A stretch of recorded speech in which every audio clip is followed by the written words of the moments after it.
शुरू करते हैं।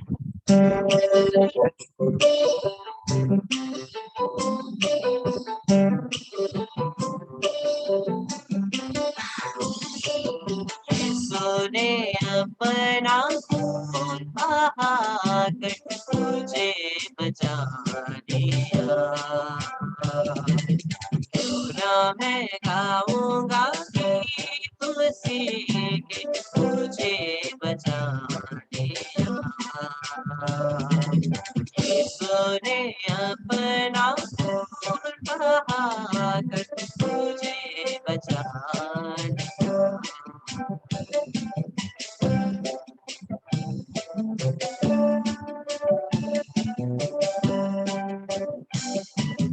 जब मैं गुनाहों में पड़ा हुआ था, यीशु आ गया, उसी के मारे जाने से जीवन भी पा गया। जब मैं गुनाहों में पड़ा हुआ था, यीशु आ गया, उसी के मारे जाने से मैं जीवन भी पा गया। इसलिए गाऊंगा गीत उसी के तुझे बचा लिया। यीशु ने अपना खून बहाकर तुझे बचा लिया। ना मैं गाऊंगा गीत उसी के तुझे बचा लिया।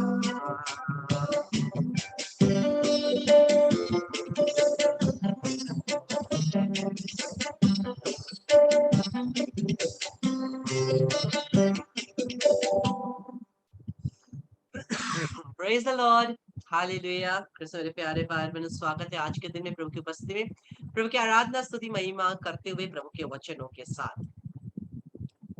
प्रेरित चरित्र अध्याय 10 पद संख्या 38। प्रेरित चरित्र अध्याय 10 पद संख्या 38। सुंदर वचन है। प्रभु का वचन कहता है कि परमेश्वर ने किस रीति से यीशु नासरी को पवित्र आत्मा और सामर्थ्य से अभिषेक किया, वह भलाई करता और सबको जो शैतान के सताए हुए थे अच्छा करता फिरा, क्योंकि परमेश्वर उसके साथ था। प्रेरितों का काम अध्याय 10 पद संख्या 38। सुंदर ढंग से प्रभु का वचन कहता है कि परमेश्वर ने प्रभु यीशु को अपनी आत्मा से अभिषेक दिया और इस अभिषेक के द्वारा वो भलाई करता है और सब जो शैतान से सताए हुए हैं उनको छुटकारा देता है। और परमेश्वर के साथ वो एक है और परमेश्वर यीशु के साथ था, और यही अभिषेक मुझे और आपको प्रदान किया गया है। रोमियो के नाम का पत्र अध्याय 8 पद संख्या 11वां पद। रोमियो के नाम संत पौलुस का पत्र अध्याय 8 पद संख्या 11वां पद कहता है, जो आत्मा, जिस आत्मा ने प्रभु यीशु को मृत्यु से जिलाया है, मृत्यु से पुनरुत्थित किया है, वही आत्मा मुझ में और आप में निवास करता है। आमीन, हालेलुया, हालेलुया। जो आत्मा प्रभु यीशु को जीवित किया, पुनरुत्थित किया, वही आत्मा मुझ में और आप में निवास करता है। जिस आत्मा के अभिषेक के द्वारा यीशु ने शैतानी शक्तियों पर अधिकार पाया, चंगाई किया, छुटकारा किया, वही पवित्र आत्मा मेरे और आपके अंदर प्रदान किया गया है। इसलिए यीशु कहते हैं, जो मुझ में विश्वास करता है वो मैं जो कर रहा हूँ उससे भी बढ़कर काम करने वाला है। यीशु बोलते हैं, जो मुझ में विश्वास करते हैं, मैं जो करता हूँ उससे भी बढ़कर, उससे भी बढ़कर करिश्माई काम, चमत्कारी काम वो करने वाले हैं। आमीन, हालेलुया, हालेलुया। हाँ कृष्ण मेरे प्यारे भाई बहनों, वो शक्ति, वो सामर्थ्य मुझे और आपको प्रदान किया गया है। और मुझे और आपको ये ट्रिक पता है उस पवित्र आत्मा की शक्ति को एक्टिवेट करने के लिए, वो अभिषेक को एक्टिवेट करने के लिए, जो प्रेरित चरित अध्याय 10 पद संख्या 44 है। प्रेरित चरित अध्याय 10 पद संख्या 44वां पद। Acts of the Apostles chapter 10 verse 44। Petrus बोल ही रहा था, पेतरुस बोल ही रहा था कि पवित्र आत्मा सब सुनने वालों पर उतरा। पेतरुस बोल ही रहा था कि पवित्र आत्मा सुनने वालों पर उतरा। और जैसे आप इस पवित्र वचन को सुन रहे हैं, समझ रहे हैं, इस समय एक पवित्र आत्मा का विशेष अभिषेक आपके ऊपर अग्नि के रूप में धधकता है। बोलिए आमीन, हालेलुया, हालेलुया। हाँ कृष्ण प्यारे भाई बहनों, ये आत्मा की अग्नि मेरे आपके अंदर जलती है। और प्रभु चाहते हैं कि हम इस वचन में बने रहे, इस आत्मा में बने रहे, इस आत्मा के अग्नि को बुझाए नहीं। हम लोग ज्यादातर पवित्र आत्मा की अग्नि को तो हम लोग जलाते हैं अपने अंदर, लेकिन उस अग्नि को बुझा देते हैं, क्योंकि हम लोग पवित्र वचन को छोड़कर, पवित्र परमेश्वर को छोड़कर, पवित्र आत्मा को छोड़कर हर दूसरे चीज को जरूरी समझते हैं। हमारे जीवन में सब कुछ चीज जरूरी है, हर प्रकार की चीज जरूरी है। परम पिता परमेश्वर को छोड़कर हम लोग सब कामों को आगे रखते हैं, परमेश्वर को पीछे रखते हैं। प्रभु पीछे से ढकेलना, और प्रभु पीछे से ऐसा धक्का मारता है कि आप भी गिर जाते हैं। Hallelujah, hallelujah. हाँ, मैं और आप ऐसे करते हैं कि परमेश्वर को सबसे पीछे और सभी काम आगे आगे आगे। लेकिन प्रभु क्या कहते हैं, मैं तुम्हारे आगे आगे चलूंगा। अरे पीछे पीछे चलूंगा नहीं कहता है, प्रभु कहता है मैं तुम्हारे आगे आगे चलूंगा और ऊपर खबर रास्तों को समतल बना दूंगा। लेकिन हम लोग क्या चाहते हैं, हम डालते हैं प्रभु को एकदम लाइन के पीछे। उसके आगे बहुत सारी चीज है, बहुत सारी जिम्मेदारियां हैं, बहुत सारी इंपॉर्टेंट लोग हैं, काम है। हम आगे चलना चाहते हैं, इसलिए उन उबड़ खाबड़ रास्तों में हम क्या होते हैं, उलझ के गिर जाते हैं। क्योंकि आगे रास्ता सीधा करने वाला परमेश्वर नहीं है। जो रास्ता सीधा करने वाला परमेश्वर है, उसको हमने कहाँ रखा, एकदम पीछे। हर काम के लिए, हर समय के लिए, हर चीज के लिए, हर बीमारी के लिए हमारे पास समय है, बल्कि उसके सभी चंगाई के स्रोत, छुटकारे के स्रोत और परिपूर्णता का स्रोत यीशु को हम कहाँ लगते हैं, वो तो पीछे। लेकिन पीछे हमें किसको रखना है, पीछे हमें यीशु को नहीं, पीछे हमें शैतान को रखना है। ओ यीशु ने, जब पेतरुस ने, जब यीशु बोल रहे थे मानव पुत्र इस प्रकार से मरेगा, उसको दुख झेलना होगा, वो क्रूस पर टंगाया जाएगा, उसके हाथ और पैर छिदे जाएंगे, वो लटकेगा और वो उस दुखद घड़ी को, उस दुख को झेल कर मरेगा। जब यीशु बोल रहे थे, पेतरुस बोलता है प्रभु मैं ये सब होने नहीं दूंगा। और पेतरुस सोचता था यीशु बोलेगा शाबाश, तू मेरा सबसे प्रिय भक्त है, तू मेरा सबसे प्रिय चेला है। लेकिन यीशु ने क्या बोला, हट शैतान मेरे पीछे हो ले, हट शैतान मेरे पीछे हो ले। मैं और आप भी कभी कभी इस प्रकार से मंद बुद्धि होकर के हम लोग क्या करते हैं, हम लोग इस प्रकार से विश्वास तो करते हैं, लेकिन विश्वास के साथ साथ क्या लाते हैं, अंधविश्वास भी लाते हैं। विश्वास के साथ साथ हम अंधविश्वास लाते हैं। हम लोग विश्वास तो करते हैं, लेकिन विश्वास की ऐसे एक्सट्रीम में चले जाते हैं, ऐसे एक्सट्रीम में चले जाते हैं कि अब प्रभु हमें नजर नहीं दे लगता है, अब हमें वचन नहीं नजर आता है। जो मेरा मन कहेगा मैं वही करूंगा। क्यों? क्योंकि मैं परमेश्वर के साथ अच्छा हूं ना, मैं परमेश्वर के करीब हूं ना, मैं परमेश्वर के नजदीक हूं ना। अब जो मेरा हृदय चाहेगा, अब जो मेरा मन चाहेगा, मैं वही करूंगा, क्योंकि मेरे को परमेश्वर का अनुग्रह मिला है। हालेलुया। और यहाँ हम लोग गिर जाते हैं। कृष्ण मेरे प्यारे भाई और बहनों, घमंड, हम लोग कहते हैं ओ मुझे मेरे विश्वास का घमंड है, मेरे धर्म का घमंड है। रिलीजियस प्राइड भी बहुत बुरी चीज है। धार्मिक घमंड भी अच्छी बात नहीं है, क्योंकि धार्मिक घमंड में क्या करेगा, ओ मुझे कृपाएं मिली है, मुझे आशीष मिली है, अब मुझे प्रभु से सब कृपाएं मिली है, प्रभु मुझसे बात करता है, मैं प्रभु से बात करता हूँ, मुझे किसी और की बात सुनने की जरूरत नहीं, मैं ही सबसे अच्छा हूँ, मैं ही सबसे धर्मी हूँ, मैं ही सबसे पवित्र हूँ, बाकी सब गंदे हैं, गंदे।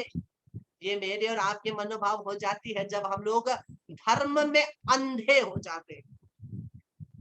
विश्वास करना अच्छी बात है, लेकिन विश्वास में अंधा होना ये अच्छी बात नहीं है। विश्वास के साथ साथ हमें अपनी आंखों को भी खुला रखना है, ताकि आंखों को खुला करके पवित्र वचन को पढ़ना है, तभी पवित्र आत्मा का अनुग्रह आएगा, तभी पवित्र आत्मा हमें आगे ले जाएगी।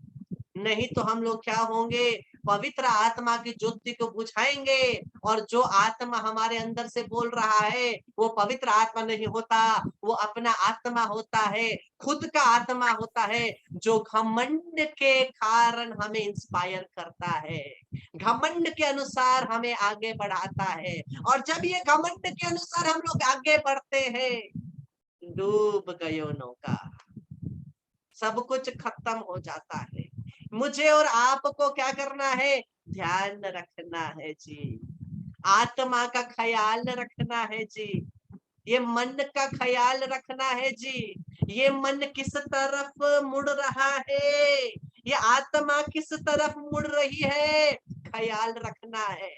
मेरा जो मनोवृत्ति है, मनोस्थिति है, किस तरफ वो मुड़ रही है, क्या ये प्रभु की तरफ मुड़ रही है, या प्रभु से मुंह छिपाकर उधर भाग रही है। क्या वो जोना की तरह जिसको जाना था निनवे, वो भाग रहा है तरशीश की तरफ, और कुछ समय के लिए अच्छा लगता है, लेकिन अंत होंगे कहां पर, अंत होंगे मछली के पेट में, परेशानियों के पेट में, बीमारियों के पेट में, हजार प्रकार के प्रॉब्लम के पेट में, ओ बड़ी बड़ी मछलियों के पेट में हम लोग फंसेंगे।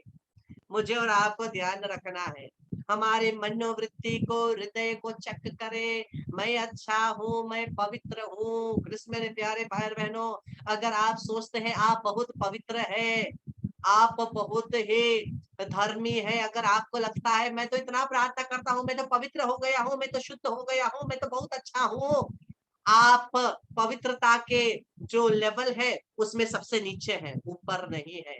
क्योंकि जितना हम लोग पवित्रता में बढ़ते जाएंगे, उतना हम लोग क्या सोचेंगे कि मैं योग्य नहीं हूँ।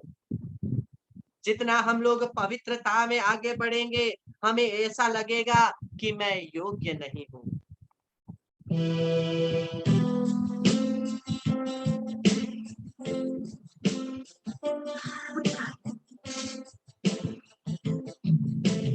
योग्य मुझे न हे प्रभु, योग्य मुझे न तिमीलाई मेरो दिलमा बसिन, योग्य मुझे न हे प्रभु, योग्य मुझे न।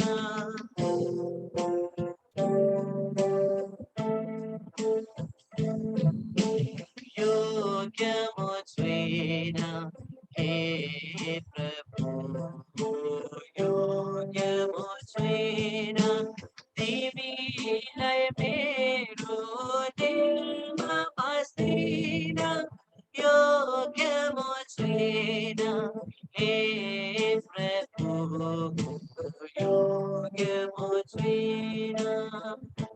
हमारे अंदर यही मनोवृत्ति आएगी कि प्रभु मैं योग्य नहीं हूं, मैं एकदम योग्य नहीं हूं। योग्य कौन है? योग्य कौन है कृष्ण मेरे प्यारे भाई बहन? योग्य केवल तू, योग्य केवल तू, योग्य केवल तू हे प्रभु, मेरे प्रभु यीशु। योग्य केवल तू, योग्य केवल तू, योग्य केवल तू हे प्रभु, मेरे प्रभु यीशु। हाथ को उठाकर स्तुति शक्ति प्रशंसा, स्तुति और शक्ति प्रशंसा,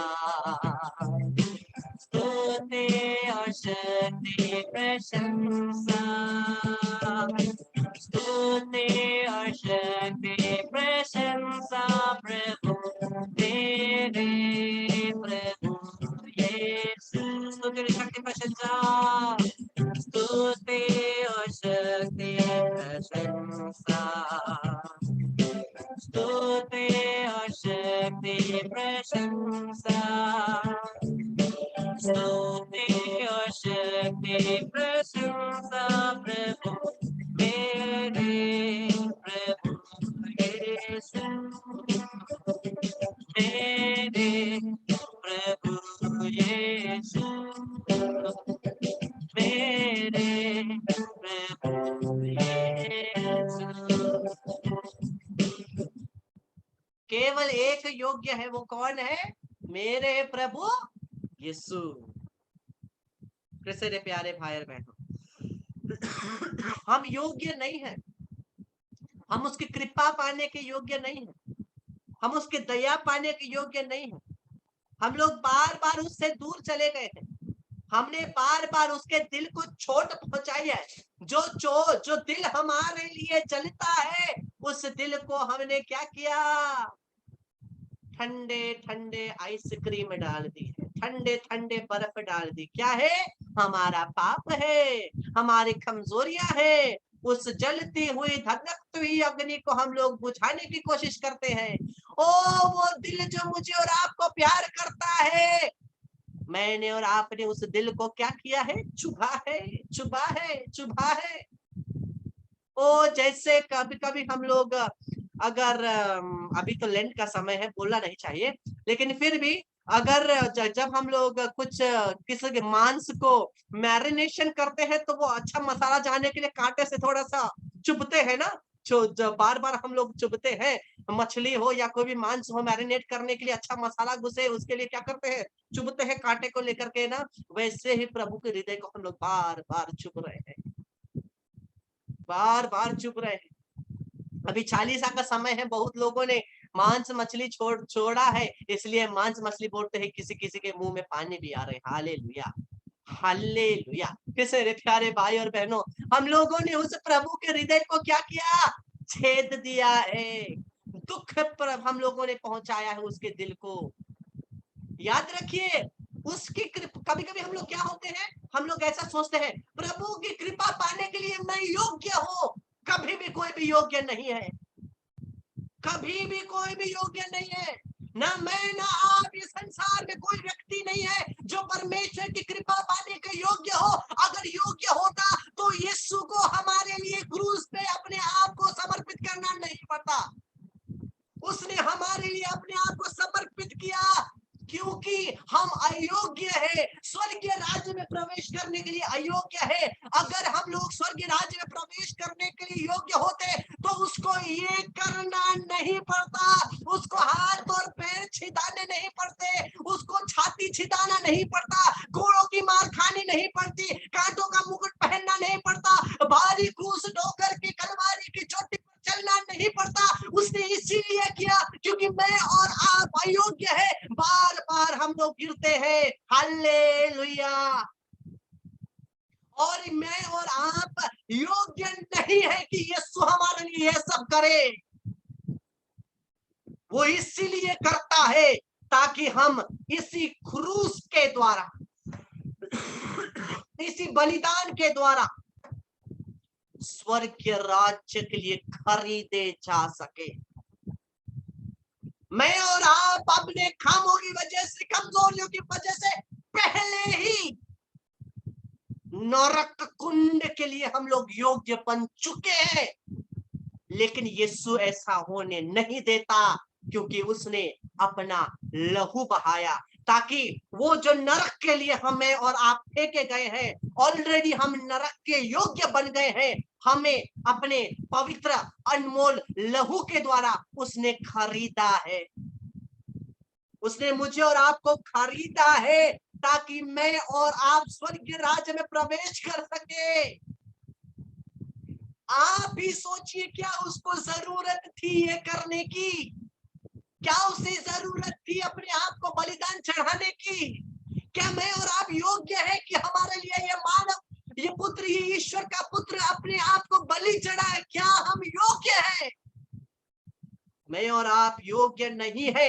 मैं और आप केवल एक चीज की वजह से जीते हैं, वो है परमेश्वर की दया और परमेश्वर की कृपा, जिसको मैं और आप आज ऐसे ही मामूली तरीके से लेते हैं। प्रभु की कृपा को, प्रभु के अनुग्रह को, उसकी शक्ति को हमारे लिए एक खेल जैसा हो गया है। मेरे और आपके लिए ये केवल एक नाटक हो गया है। ओ क्रूस रास्ता में भाग लेंगे, थोड़ा आंसू बहाएंगे, प्रभु क्षमा करा, प्रभु क्षमा करो, प्रभु मुझे दया करो। जैसे ही वो खत्म, बाहर निकले, जैसा जीवन था वैसे ही जीवन में वापस चले गए। तो क्या हम लोग बार बार प्रत्येक साल आकर के नौटंकी करते हैं? हम प्रत्येक जन बहुत सारे लोग, पूरा हम लोग सब कोई को देखेंगे, ओ केवल कुछ दिनों के लिए, 40 दिनों के लिए अच्छा व्यवहार है, 40 दिनों के लिए पूरा आदत छोड़ा है, 40 दिनों के लिए। जैसे ही 40 दिन खत्म, उसके बाद फिर से जैसे थे वैसे ही वापस चले जाते। मैं और आप सोचे, क्या उसका कोई मूल्य है? क्या उसका कोई वैल्यू है? सोचिए, 40 दिन उपवास करेंगे, 40 दिन क्षमा के लिए प्रार्थना करेंगे, 41वें दिन में आप हो लेंट खत्म, 40 खत्म, वापस पाप में गिरेंगे, उसी दिन मेरी और आपकी मृत्यु होगी। हम कहाँ जाएंगे? कहाँ जाएंगे? क्या मुझे और आपको पता है कि हम लोग कब मरने वाले हैं? क्या मुझे और आपको पता है ये समय, ये घड़ी, ओ 40 दिन का प्रार्थना है, बाकी साल के लिए काफी है। 40 दिन में मिस्सा गए ना, प्रार्थना गए ना, वो बहुत गए हैं, अब बाकी साल जाने की जरूरत नहीं, थोड़ा क्रिसमस में जाएंगे। क्रिसमस मेरे प्यारे भाई बहन, ये हमारे पल्ली में, हमारे कलीसिया में जहां भी देखो, हर पल्ली में कोई ना कोई ऐसे व्यक्ति जरूर है।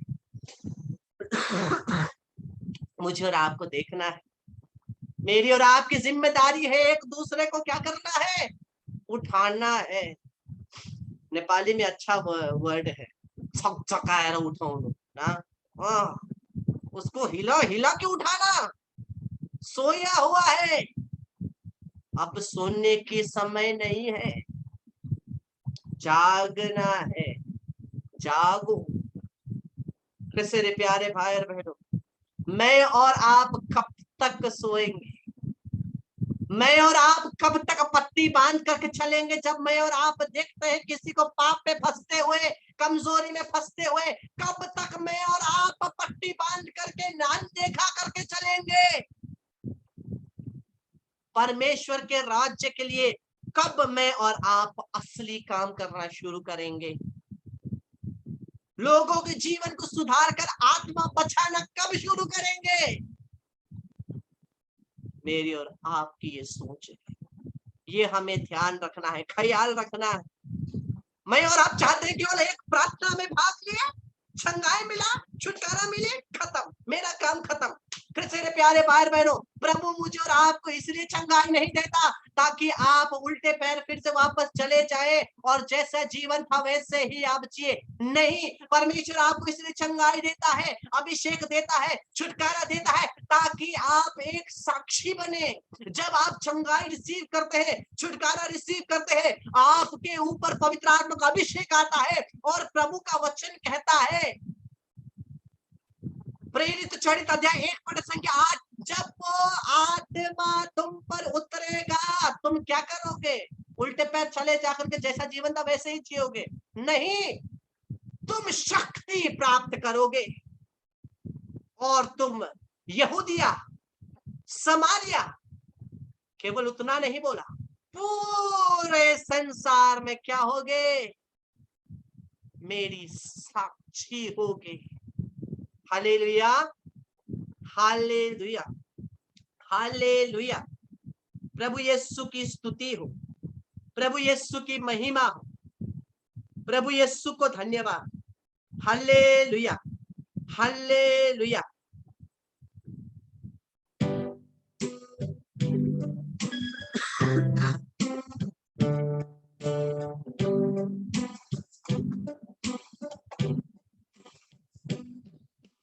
खुल जाएगी किताबें जब बेहिसाब होगा, इंसाफ का तराजू यीशु के हाथ होगा। याद रखना, खुल जाएगी किताबें जब बेहिसाब होगा, इंसाफ का तराजू यीशु के हाथ होगा।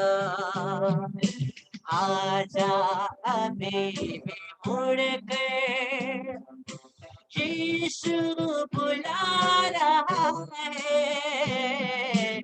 आजा अभी भी मुड़ कर, यीशु बुला रहा है। वरना तू याद रखना, वरना तू याद रखना, तेरा ही नाश होगा। इंसाफ का तराजू यीशु के हाथ होगा। खुल जाएगी किताबें जब भी हिसाब होगा, इंसाफ का तराजू यीशु के हाथ होगा। मेरे प्यारे भाई बहनों, बहुत सारे बंधने बेड़ियां टूटी है। बहुत सारे लोग जो भारी हृदय के साथ बैठे थे ना, उनका हृदय अभी शांत हुआ है, उनका हृदय अभी हल्का हुआ है। जो दो धार होकर के दो प्रश्न लेकर के, करूं या ना करूं, करूं या ना करूं, जाऊं या ना जाऊं, जो भी दो धारू प्रश्न दिमाग में आ रहे हैं, प्रभु उसका उत्तर अभी आपको प्रदान करता है। आमीन।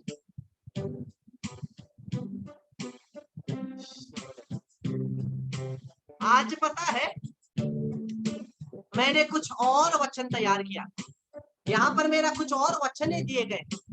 वचन मैंने दूसरा रेडी किया था, लेकिन ये प्रभु की इच्छा नहीं थी। प्रभु की इच्छा कुछ और थी, और शक्ति और सामर्थ्य था, और ये शक्ति और सामर्थ्य हमारे बीच में फूटी है। आया ना? Hallelujah, hallelujah. प्रभु कोई और वचन हमारे बीच में तोड़ना चाहते थे।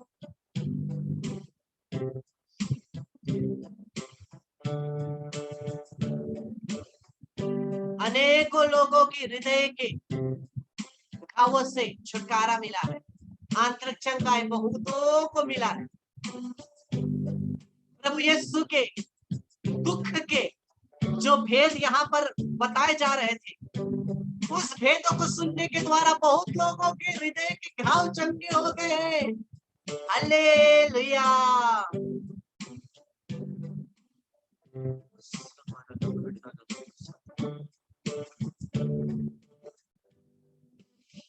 कोई एक व्यक्ति माता मरियम का नोवीना प्रार्थना शुरू करना चाहता है।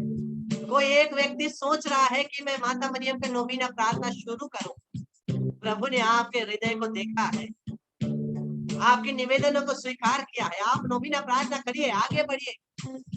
आप कंफ्यूज हो रहे हैं, शुरू करूं या ना करूं? कर रही है, प्रभु कहता है।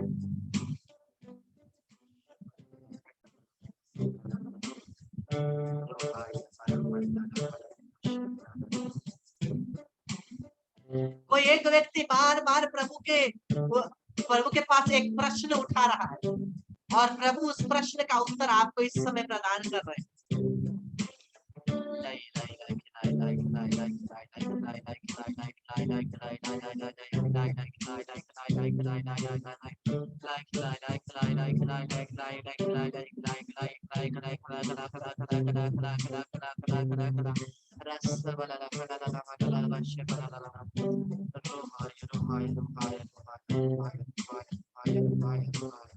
एक उज्ज्वल ज्योति किसी के मस्तिष्क में चमकती है। कोई एक व्यक्ति आपको महसूस हो रहा है, एक ज्योति आपके मस्तिष्क में आ रही है, उज्ज्वल ज्योति, एक उज्ज्वल प्रकाश। प्रभु की आशीष आपको स्पर्श करती है।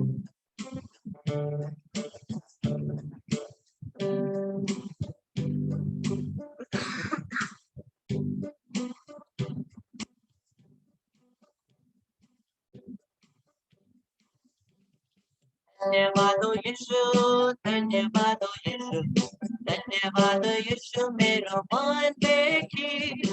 धन्यवाद यीशु, धन्यवाद यीशु, धन्यवाद यीशु मेरो मन देखी। Glory hallelujah, glory hallelujah, glory hallelujah from my heart. Glory hallelujah, glory hallelujah, glory hallelujah from my heart. 5 minute के बाद एक वेदमाला विनती के बाद आराधना के लिए ज्वाइन करिए। Praise the Lord, hallelujah.